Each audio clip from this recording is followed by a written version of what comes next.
I would like to talk about an experience I had and put it in a framework of spiritual work.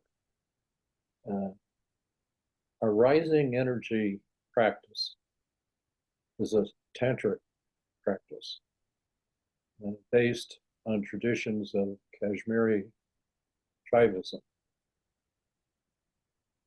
And one of the great philosophers and mystics of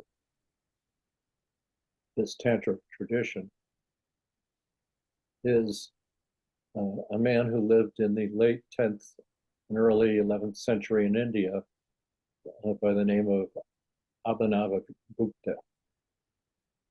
He was a mystic, a philosopher, a tantric master. He was a musician, a poet, and a dramatist.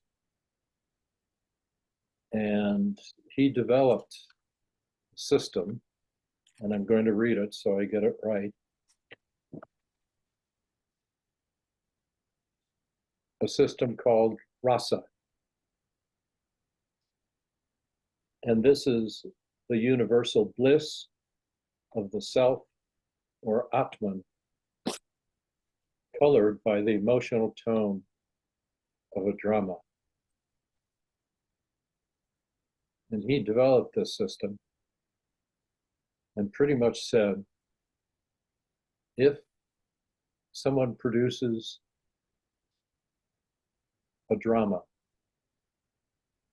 and does it in such a way that it elicits bliss in the member of an audience, this is one of the highest forms of bliss that can be achieved. And this really goes along with what we do in rising energy practice. Like, what level of energy or experience do you have when you meditate or when you have an open eye class? And if you think about this, what levels are beyond that level? And how can we experience this in our daily lives? We can meditate, but we can do more than that. And Abhinava Gupta has given us one way to do it. Some time ago, I was watching a trilogy of movies, and I started to watch them because the subject interested me. On the other hand, it was going to be a struggle because the topic was one where the characters progressively went through struggles in their lives. And, you know, that can be a real drag sometimes. But I thought, okay, I'm going to watch and I'm going to see what this is all about.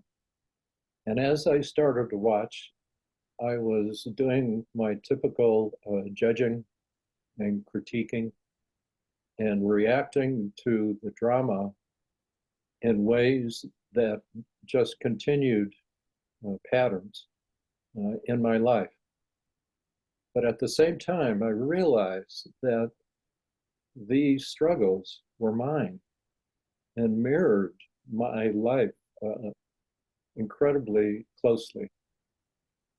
So I decided that I was going to open to this drama and experience it with an open heart and an open mind, and not do the judging. And as it continued, I watched this trilogy 3 times, actually. And the reason I did was because I increasingly got into a state that Swamiji says we attain through our practice, which is that we go beyond our desires and achieve a yearning for the divine. And that's what happened to me. as I opened and as I surrendered, and I was doing my inner work that we learn in this practice, it just all of a sudden, at one point, uh, came upon me, and I was in a state of bliss. It just simply happened. I didn't work for it. I didn't ask for it. I didn't expect it. But through my opening and through my surrender, uh, this occurred. And it lasted for over an hour, closer to two.